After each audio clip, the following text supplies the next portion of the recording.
Coming up next on MASL PrimeTime, the Florida Tropics look to continue their perfect start to the season. Could they take down traditional power Baltimore? The Dallas Sidekicks were searching for their first win of the campaign against KC. Jeff Husted joins us via Skype to review what's happened in the Eastern Conference so far. And we take a closer look at the Kansas City Comets in this week's Team Spotlight. It's all coming up next on MASL PrimeTime.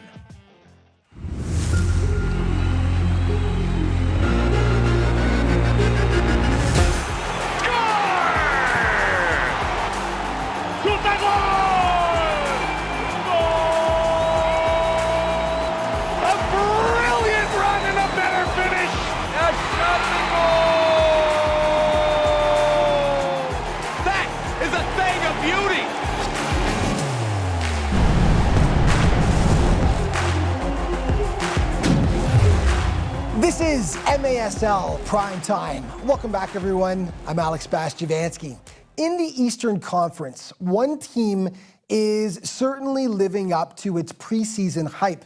The Florida Tropics made a huge splash in the offseason, opening eyes with some big acquisitions. Ricardo Carvalho, Joey Tavernisi, and Gordy Gerson are just some of the top-notch talent the Tropics picked up, and the squad hasn't disappointed so far, having dropped reigning champs Milwaukee on the way to a perfect record through 4 weeks of play. But last weekend, another massive test awaited them. MASL champs 3 of the last 4 years, the Baltimore Blast. And there was a chance for the Floridians to once again put their talent to the test.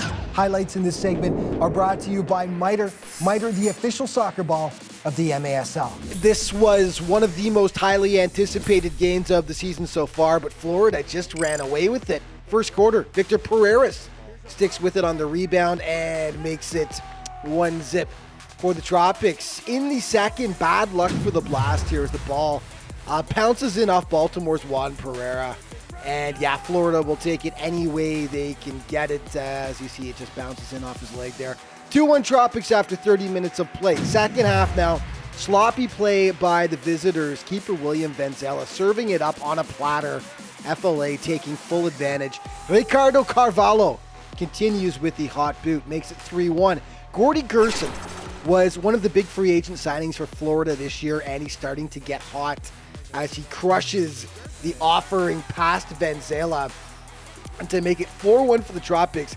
6 minutes later, Lucas Teixeira playing the bank off the boards, 5-1 for the home squad. Scary moment for the Tropics in the fourth quarter, though. Gerson picks up his second of the game, lands awkwardly, though, and comes up hobbling. Had to be helped off the pitch, and that would be a huge blow if they lose him for a bit, so hopefully he's okay. With the score 6-1, Lucio Gonzaga, a screamer from distance right there to make it 7-1. Baltimore managing to get one back. Donatos Melo on as the sixth attacker. He pokes it in, but not nearly enough on this day as Florida sends a statement. The smackdown of traditional MASL power Baltimore, 7-2. Baltimore's troubles continued in Orlando. First quarter, Luis Mota smashes it past Mike Zierhofer, and he makes it 1-0 for the Seawolves. The Blast respond, though. Vinny Dantas one-times it in to knot it up at 1 apiece, and then just 55 seconds later, Tony Donatelli makes it 2-1. Orlando takes control in the second quarter, though. Omar Tapia, a rocket past Zierhofer, and it's all tied up again. 9 minutes later, Mota, his second of the day, to put Orlando up 3-2, and a little kiss for his woman after. At least I hope it's his woman, or he's in trouble. Late in the fourth quarter, Tapia, his second of the game, and it's a biggie. That is the game winner as Orlando pulls off a shocker. Huge. They dropped struggling Baltimore by a 5-4 count. Okay, the Ontario Fury were looking to get back on track against Turlock after losing their first 2 games of the year. The Express hit first, though. Gerardo Jurado, sweet moves, makes it 1-0 Cal. This day and really all of week 5 belonged to Frank Tayu. He was a monster. Look at this beauty. Just a sliver of daylight to shoot for, and he finds it. Roof Daddy, all tied up 1-1. It was teddy bear toss night for charity. So here come the Bears. Great job, guys. Back comes Cal. Martin Arista inside out, and great finish to make it 2-1 for the Express. Back to Taiyu. He took over from that point. Beauty of a shot to tie it up. 2-2. Second quarter now with Ontario up 3-2. Frank with the free kick, and that is just nasty stuff. Way up top where Mum tries to hide the cookies. 4-2 Fury. Adrian Gutierrez hits back for the Fury, though, to make it a one-goal game. It wouldn't matter, though. Frank was just on fire. Taiyu finishing with 5 goals, 6 points total as he leads Ontario to the big 8-3 win over Cal. Okay, the MASL points leaders, and Frank has made a move. You see him in second spot now behind Edgar Gonzalez, tied with Nick Pereira and Vinny Dantas. And then it's Leo Gibson of the KC Comets and Max Ferdinand of the Milwaukee Wave to round out your top scorers through week 5.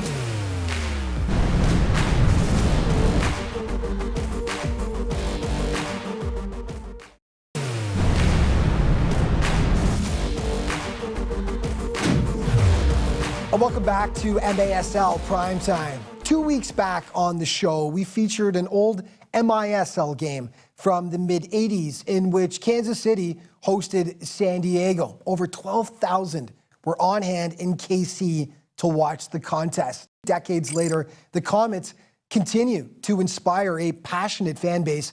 And with a superstar like Leo Gibson leading the way, it's easy to understand why. Year in, year out, KC is a competitive force in the MASL. And we take a closer look at the Comets now in this week's MASL Team Spotlight.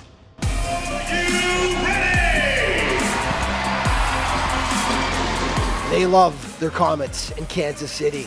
Nearly 4,500 fans were out in full force recently for the home opener against arch rival St. Louis. There have been some big changes for the squad this season, but veteran defender John Sosa thinks they've found the right balance. I think we're a mixture of youth and experience. Obviously, with Leo integrating himself as a head coach, I think there's been a lot of positive reinforcement from his side, a lot of preparation, a lot of hard work from the entire team. We just kind of blending in little by little, right? We understand that we're some guys are new and they still need to learn the way this league works, but we feel pretty positive about the team. We're full of great players right now. I think if you look at Ray Lee from the back, if you look at Ray Sari in the middle, if you look at Lucas Souza, that is still not clear to play, but he will be clear soon. I think we have a bunch of talent, Kevin Ellis as well, obviously. Full of talent of guys that, hey, as they continue to learn this league, I'm sure they're going to be impact players. Leo Gibson, MASL superstar and the all-time leading scorer for Kansas City, takes over the role of player coach this season. And Sosa believes the transition has been seamless. I think he's been smoother than anybody probably thought. He's been doing a very good job balancing himself as a player, balancing himself as a coach. He's preparing a lot, right? So he's working very hard to make sure that by the time he comes here, he knows what exactly is going to happen, so that way he makes things run pretty smooth from his side. The Comets should be capable of challenging for MASL supremacy this year. They've got the talent to hang with any team, but Sosa believes it will all come down to the effort on the floor, knowing KC can't afford to take a single night off. So we understand that we're good enough to give ourselves a chance to win every single game, regardless who's in front of us. We just have to bring it. We're not the kind of team that doesn't get to bring it. We have to bring it every single game. Right out in front, shot, goal! That is a huge goal for Kansas City. Okay, John Sosa and his boys were in Mesquite to take on the Outlaws, who've been extremely competitive in their expansion season, and it's the Texans that draw first blood. Rio Ramirez, the strike to make it 1-0. Second quarter, Leo Gibson doing what Leo Gibson does. Shock and awe. Look at that move and finish. We'll show it again in the plays of the week later on. 1-1, third quarter, Vicmore Eligwai, another spectacular strike. And the Outlaws actually led 3-1 into the fourth quarter, but KC managed to pull it out. And Mirko Sandovari smacking home the rebound to pull the Comets to within one. And then it's Gui Gomez getting a fortuitous deflection that ends up in the back of the net to tie it up 3-3. In the dying seconds of regulation with the game tied 4-4, Ray Sari nabs the game winner for KC, who started slowly but got it together just in time to grab the points? We couldn't get anything going in the net in the first half. We kept it close in the first half, came out second half and did well. We went high pressure, and obviously the result shows. Orlando was in for a world of hurts against the reigning MASL champion Milwaukee Wave. Ian Bennett just continues to be the man for the Wave. 7:28 in. Max Ferdinand to the Canadian assassin. And it's 1-0. Orlando tied it at 1, but then it's Ferdinand with another helper, setting up Angel Curiel. 2-1 for the Brew City boys. Second quarter, Luan Oliveira smacks the free kick past the keeper to make it 3-1. Third quarter, this looks like an instant replay. Oliveira, same spot, same result. Make it 2 for him. 7-2 Wave at that point. Final 15 minutes. Bennett just keeps on coming. First, he gets the hat trick with the sweet shot, and then some nice passing here by Milwaukee, and it's, guess who, finishing it off. Bennett with 4 on the day for the Wave as they spank the Seawolves coming into Orlando and winning big. 10-2 final score. Okay, let's go to the MASL Vault and check out Game 5 of the 1983 MISL Championship Series between San Diego and the Baltimore Blast. Look at the funky helmet the keeper's wearing. Love it. The Sockers in front of a huge home crowd, down the Blast 3-1 to capture the title. That was part of a run of 5 straight arena titles San Diego won back in the early to mid-80s. What a dynasty these guys have. Okay, your MASL goal leaders through 5 weeks of play. And now we got a new leader, Frank Teyu with 12, as Edgar Gonzalez had the week off for Monterey. Followed by Dom Francis, Vinny Dantas, Brian Aguilar, and Ian Bennett to round out your Week 5 scores.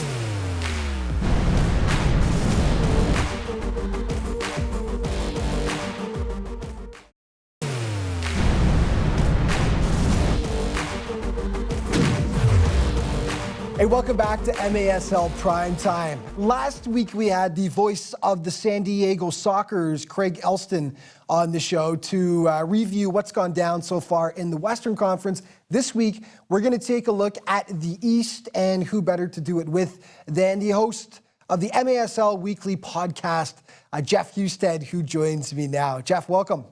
Thanks. It's glad to be here. Right, so I know it's cliche, but I got to say it. The East has been a beast the last 4 years. Baltimore won 3 straight titles. Milwaukee last season.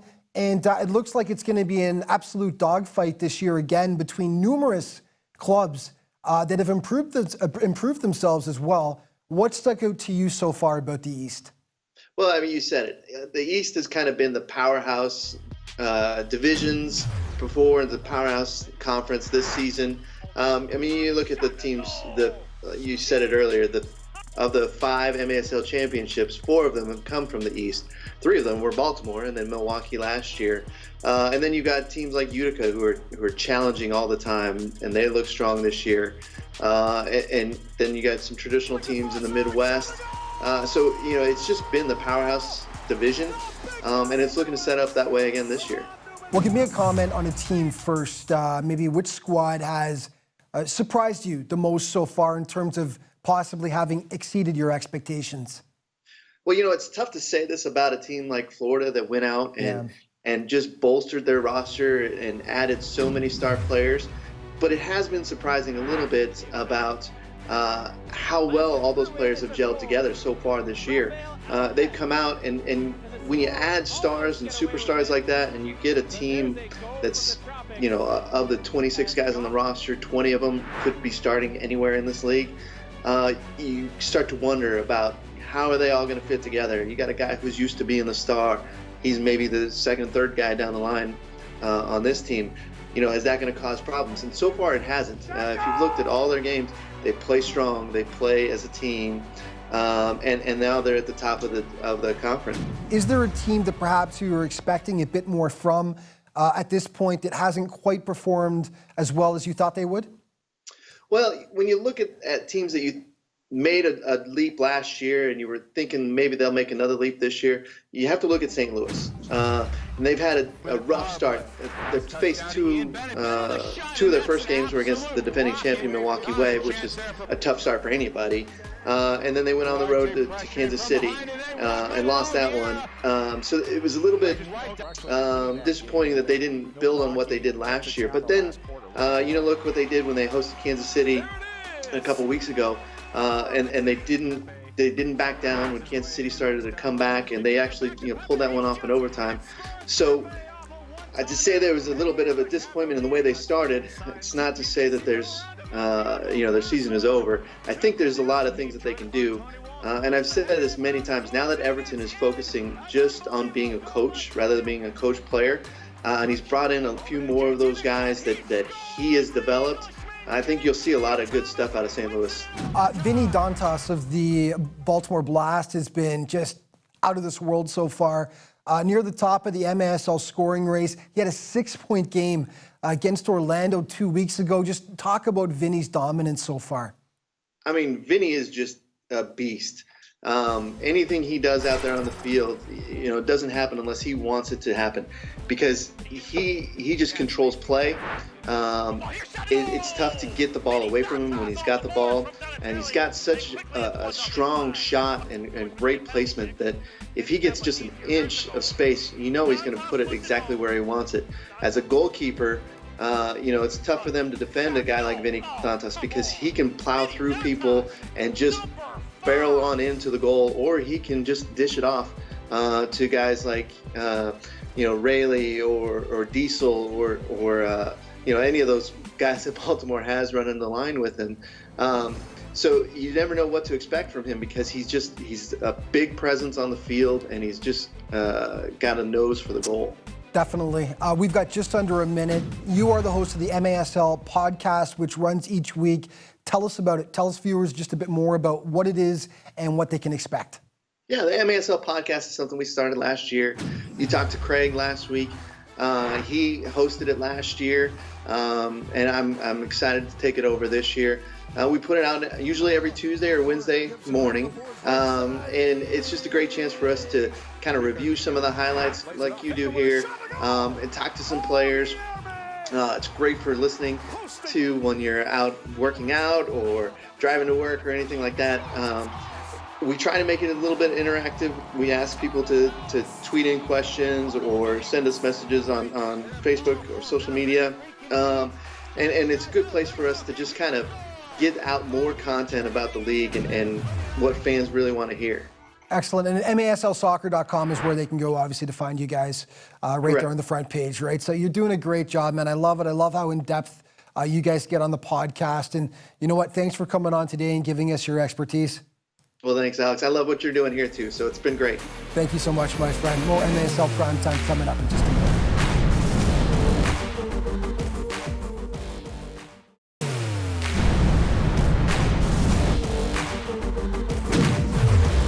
Welcome back to MASL Primetime. The first 4 weeks of the season for the Dallas Sidekicks have been about as much fun as a root canal. Now, to put it mildly, it's been a rough start for the boys from the Lone Star State. Heading into last weekend, they sported an 0-4 record and had been outscored by a huge margin. Now, this is a franchise with a storied history going back decades. They needed a shot in the arm and were hoping to get things back on track on their home turf against Kansas City last weekend. Game highlights in this segment are brought to you by Sports Resource Group, proud partner of the MASL, SRG, building walls that bring us together. Dallas desperately seeking a win, still looking for its first this season, and they start well. Cameron Brown knocks it in, but actually take another look. It hits him square in the chest and goes into the back of the net. 1-0. Arthur Evo makes it a 2-goal lead soon after, and understandably, they were pumped. Just before halftime, though, Ray Sari to Adam James, and that cuts the Comets' deficit to a single goal. The second half, though, KC getting sloppy. The giveaway to Cameron Brown. Call it an early Christmas gift that Brown is only too happy to unwrap. Fourth quarter, Dallas up 4-2 when it's Gustavo Piedra with one of the goals of the week. Up, over, and in. Nice header, too. as Dallas holds on and finally grabs its first win of the campaign, taking down KC 5-2. Okay, the Ontario Fury taking on rivals Tacoma. It was the continuation of the Frank Taiu show. 5:03 in, he makes it 1-0 Fury. Just before the first quarter ends, though, reigning MASL MVP Nick Pereira showing he's still got the goods. Ties it up 1-1. Second quarter, with the game tied 2-2, Mr. Taiu, top shelf, to give Ontario the lead. Second half, he just keeps on going. I wasn't joking when I said he owned Week 5, Frank did. The absolute rocket makes it 4-2. $1.30 later, Frank again, 5-2. You want more, Frank? You got it. A minute 30 after that is fifth of the game. That made it 6-2 for Ontario. Fourth quarter now, Tacoma down 9-5 at this point when Nick Pereira crushes the free kick. Top shelf, very nice, but not enough on this day as Taiu leads the Fury to a 10-7 decision over Tacoma. Okay, the Stars also visited San Diego last weekend, and Tacoma draws first blood. 3:44 in. Vince McCluskey cranking it past Boris Pardo to make it 1-0. 5 minutes later, however, Cesar Cerda tees it up, cranks that baby home to tie it up at 1 apiece. The second half, Tacoma up 3-1, and on the odd man rush here, Jamil Cox making it 4 for the Stars, and they were looking like they were in full control. Cue the comeback, though. Down 4-2. San Diego's Chris Gutierrez cuts it to a 1-goal deficit, and then it's Sarah bar down to tie it up 4-4. The onslaught continued. Slava Jupi Paripovic, some mustard on that shot. San Diego in the lead. This game was tied 6-6 late into the fourth. Three and spits it out. It's 3v2. It's Pee-wee. Slav, score!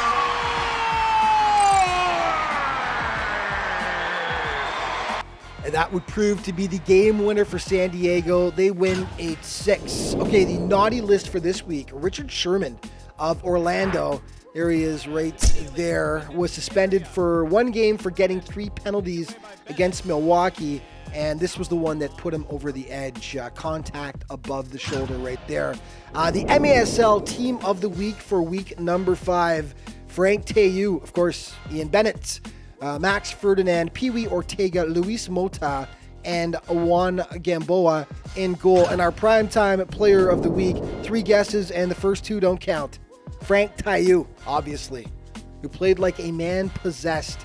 10 goals in 2 games, plus an assist, as Ontario picked up its first 2 wins of the season. What a free agent signing he's been for the Fury. And our primetime plays of the week for week number 5. Number 5, Dallas's Gustavo Piedra, up, over, and in part of the Sidekicks' first win of the season. Number 4, Cal's Jurado, shaking and baking against Orlando, and the nice finish. Number 3, Florida's Lucio Gonzalez, the screamer from long distance. Number 2, Frank Taiu. There were about 5 or 6 we could have chosen for Frank last week, so take your pick. That one was pretty darn nice, though. And number 1, Leo Gibson of KC. Unfortunately, the video is just a little bit distant, but you can see enough. This guy just makes it look so damn easy. Take another look here as it goes off his chest, off the side of his foot, top shelf then, from the tough angle. Leo, we are not worthy. That is our primetime play of the week. And that is going to wrap things up for today. But on behalf of everyone here at MASL Primetime, have a happy and safe holiday season, everyone. A reminder, MASLsoccer.com is your home base for all things in the Major Arena Soccer League, and there's all kinds of other social media to keep you up to date as well. Thank you so much for watching. We'll see you next week.